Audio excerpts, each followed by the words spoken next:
Sebenarnya, panggilan menjadi seorang imam itu saya rasakan sejak saya masih SMP. Saya masih ingat betul. Hal itu pertama kali saya rasakan ketika saya sedang mengobrol dengan seorang romo di paroki Santo Paulus. Itu saya setelah saya bertugas menjadi seorang misioner. Saya masih cukup ingat di situ beliau berkata kepada saya, orang yang kecilnya sudah menjadi seorang misioner, besarnya nanti biasanya bakal jadi seorang romo. Nah, dari kejadian itu, saya selalu kepikiran dengan perkataan dari romo tersebut. Dan di situ juga, saya merasa bahwa panggilan saya sebagai seorang imam menjadi sangat kuat setiap harinya. Lalu, saya mencoba menanggapi panggilan tersebut dengan mendaftar ke Seminari Menengah Mertoyodan. Dan sekarang dilanjutkan ke Seminari Tinggi Fermentum, hingga saat ini saya masih bertahan. Sekarang ini saya masih tinggal di Seminari Tinggi Fermentum sebagai seorang frater tingkat 1 dan sedang menjalankan studi di Universitas Katolik Parahyangan, Fakultas Filsafat. Pengalaman pertama kali saya merasakan panggilan itu bisa dikatakan sederhana sih. Waktu itu saya sempat ikut aksi panggilannya misioner se-Bandung Selatan, dekat Bandung Selatan, di Seminari Tinggi Fermentum ini gitu. Dan saya ikut acara itu, menurut saya itu pengalaman yang unik gitu ya, karena seru sih, dan saya baru tahu gitu ternyata kehidupan calon imam tuh kayak gitu. Frater tuh kehidupannya seneng gitu. Dan itu yang saya lihat gitu sebagai anak lulusan SMP gitu ya. Saya merasa jadi calon pastor itu keren, menyenangkan gitu. Wow lah gitu. Ya udah saya mungkin menetapkan cita-citanya jadi calon pastor gitu. Saya juga cerita ke orang-orang dan akhirnya itu yang buat saya tertantang juga kan, mereka kayak nggak percaya ya. Emang bisa Dok? Ya, bisa lah, kenapa enggak gitu kan. Saya daftar lah waktu itu ke Seminari Menengah Wacana Bakti di Jakarta. Nah, kemudian di Jakarta itulah saya merasa banyak tantangan muncul juga karena saya sendiri di Bandung gitu ya. Tapi ya ketemu teman baru, ketemu suasana baru itu yang bikin saya jadi senang juga sih. Dan saya rindu sih sama Bandung, makanya abis itu saya daftarkan diri ke Seminari Tinggi Fermentum gitu ya. Saya sendiri mau mengabdi Tuhan, jadi calon imam, ya saya pilih yang paling dekat aja. Saya tumbuh besar di Bandung dari kecil, jadi saya pilih di Bandung gitu. Saya merasakan panggilan hidup membiara sejak kuliah. Saya mulai menanggapi panggilan tersebut saat saya sudah bekerja. Saya bergabung dengan serikat FCJ, Faithful Companion of Jesus, atau dalam bahasa Indonesia dikenal sebagai Suster Sahabat Setia Yesus. FCJ merupakan kongregasi internasional kepausan yang didirikan di Perancis pada Kamis Putih tahun 1820 oleh yang terberkati Ibu Mary Madeleine Douay. Akar spiritualitas kami adalah Ignatian dan karisma kami persahabatan. Saya mengikrarkan kau kekal pada tanggal 2 Juni 2024. Karya kerasulan FCJ di bidang pendidikan, karya retret dan rekoleksi, sosial, pastoral, dan kemanusiaan. Kerasulan saya saat ini mengajar agama Katolik di SMPK Frateran Dau Ende Flores, sekolah milik Frater BHK. Benih panggilan menjadi seorang biarawati yang saya rasakan itu mulai muncul ketika saya bersekolah di SMU Santa Angela di Jalan Merdeka 24 Bandung. Perjumpaan dengan para suster seringkali menarik perhatian untuk saya.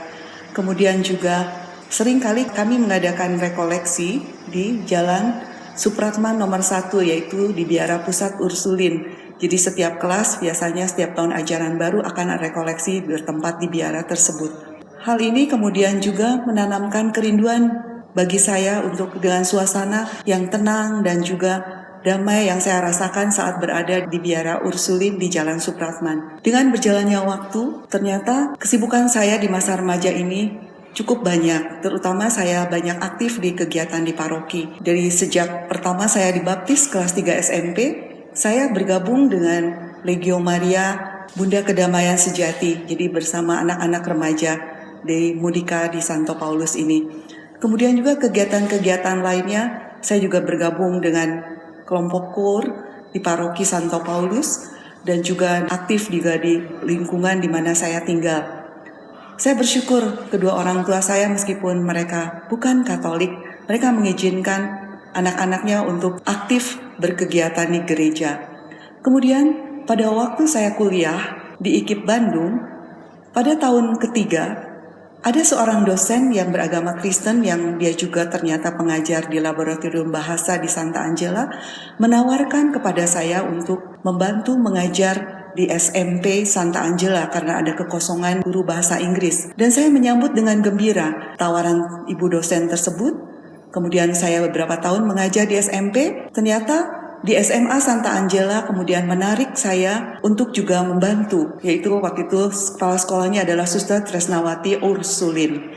Nah kemudian dalam berjalannya waktu, Suster Ursulin tersebut mengajak saya untuk bergabung dengan suatu persekutuan doa yang mana saya tidak mengenal sebelumnya apa itu yang penting. Oh ya sudah, mari kita bergabung dengan kelompok doa dengan para ibu bapak dari Paroki Santo Laurentius. Jadi ada pertemuan itu secara rutin setiap minggu. Saya baru tahu ternyata itu adalah pertemuan doa sel komunitas Tritunggal Maha Kudus yang didirikan oleh Romo Yohanes Indra Kusuma Okarem pada waktu itu. Nah, 3 bulan saya bergabung di komunitas tersebut, saya diminta untuk menyertai perjalanan para siswa-siswi SMU dari Kota Bandung untuk mengikuti retret semacam camping rohani bertempat di Putri Karmel di Malang. Nah, kemudian saya mendampingi siswa-siswa tersebut. Setibanya di sana saya terkejut karena ternyata pelayanan itu begitu besar karena menyangkut begitu ribuan para siswa-siswi remaja. Sedangkan pada waktu itu saya hanya bertemu ya suster-suster Putri Karmel itu tidak banyak lah, sekitar mungkin ya 20-an ada. Saya bayangkan wah itu pelayanan luar biasa besarnya. Memang waktu itu pada akhirnya ada juga bantuan terutama dalam sakramen tobat yaitu para romo-romo Okarem dan juga ada para muda-mudi KTM yang membantu dan juga ada frater CSE beberapa. Kemudian saya sempat berjumpa juga dengan pimpinan Putri Karmel, pada waktu itu adalah Suster Yustini Putri Karmel. Saya banyak berbincang juga bertanya-tanya tentang suster-suster Putri Karmel. Pada akhirnya Suster Yustini mendoakan saya sebelum saya pulang ke Bandung dan juga menyarankan untuk mengenal pelayanan-pelayanan Putri Karmel yaitu untuk berkunjung ke Lembah Karmel. Dalam berjalannya waktu, kemudian saya juga bergabung dengan kelompok Bible Youth Club. Bible Youth Club ini berada juga di dalam asuhan Suster Ursulin, yaitu Suster Emanuela.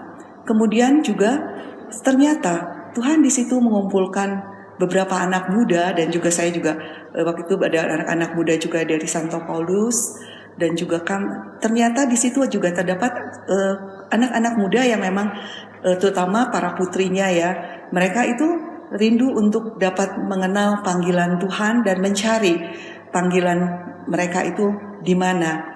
Nah, di situ kemudian akhirnya menjadi bertumbuh panggilan tersebut dan akhirnya kami menemukan panggilan-panggilan kami sebenarnya di mana.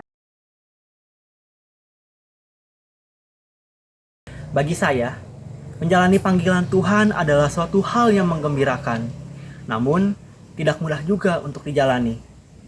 Ada masanya di mana saya mengalami banyak sekali tantangan dan rintangan dalam menjalani panggilan ini. Namun, dari semua tantangan dan rintangan itulah, saya bisa merasakan Tuhan yang selalu membimbing saya dan Tuhan yang selalu menemani saya. Salah satu cara agar saya bisa merasakan kehadiran Tuhan tersebut adalah dengan cara berdoa kepadanya senantiasa. Oleh karena itu, untuk kaum muda semua yang merasa ada panggilan dalam diri untuk menjadi seorang imam ataupun suster, jangan takut untuk menanggapi panggilan tersebut. Percayalah, ketika kamu menanggapi panggilan suci tersebut, Anda akan selalu ditemani dan dibimbing olehnya senantiasa. Teman-teman, harus selalu ingat ya dengan perkataan Yesus yaitu, "Mari, ikutlah aku dan kamu akan kujadikan penjala manusia." Sebab itu, jika kita merasa terpanggil, jangan ragu-ragu dan kita harus berani untuk menanggapinya. Kalau memberi kesan gitu ya. Pertama-tama saya bersyukur atas panggilan ini. Banyak hal yang menurut saya keren gitu ya, amazing gitu. Hal yang menumbuhkan saya juga mungkin bisa menumbuhkan orang-orang di sekitar saya juga gitu. Dan terutama juga saya merasa belajar banyak hal sih, baik dari orang-orang di sekitar saya juga. Doakan saja ya orang-orang yang berjubah yang menempuh panggilan pelayan di menjadi berikan diri gitu ya. Jangan takut, berani aja gitu. Kalau misalnya melihat sosok berjubah itu keren, itu panggilan mungkin. Jadi ya udah, harus ada keberanian untuk menanggapi ajakan Tuhan itu, daftar, masuk, live in, hidup di sana gitu. Terima kasih buat orang-orang yang selalu mendukung kami semua gitu. Semoga berkatnya juga buat kalian juga. Saya menghidupi panggilan dengan sukacita karena dapat memberi kesaksian tentang kehidupan FCJ. Walau tentu dalam setiap pilihan ada tantangan, di mana tantangan-tantangan tersebut menurut saya dapat memberikan manfaat yang positif. Antara lain yang saya rasakan adalah sikap rendah hati. Matius menulis, "Tuaian memang banyak, tetapi pekerja sedikit. Karena itu mintalah kepada Tuhan yang mempunyai tuaian agar mengirim pekerja-pekerja atas tuaian itu." Nah, jika kalian merasakan benih panggilan, jangan ragu untuk menemui pastor paroki. Ingatlah, jika Yesus memanggil dan mengutusmu untuk suatu misi, pertama-tama Ia memandangmu, menyelami lubuk hatimu, dan dengan mengetahui segalanya tentang dirimu, Ia menetapkan pandangannya kepadamu. Ibu Mary Magdalene mengatakan, untuk memiliki nama sahabat setia Yesus, aku akan memberikan segalanya segenap diriku. Maukah engkau mewartakan namaku? Itu kata Yesus. Saya sangat bersyukur sekali kepada Tuhan untuk segala tuntunan bimbingannya. Selama saya masa remaja, saya boleh aktif di paroki dan juga akhirnya boleh mengenal panggilan melalui pelayanan-pelayanan yang saya ikuti.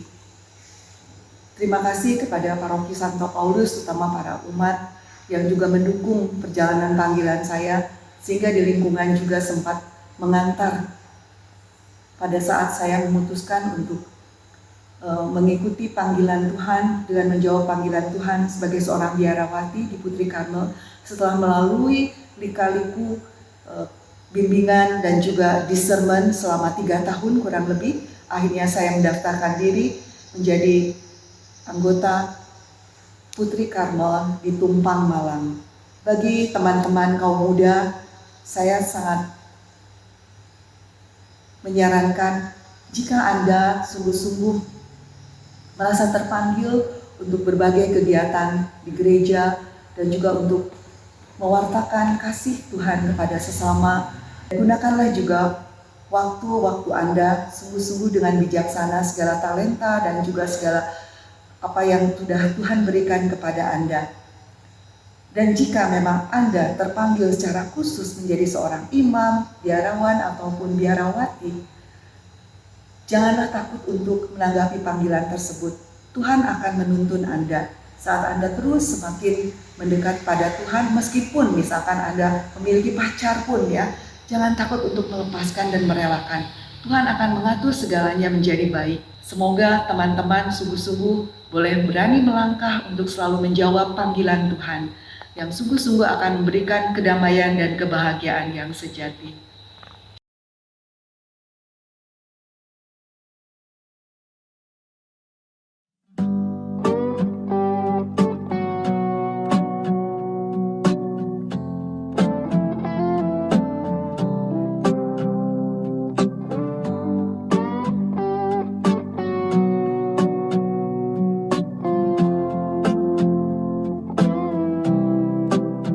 Mengingat ingatan tersusun dari tiap kejadian,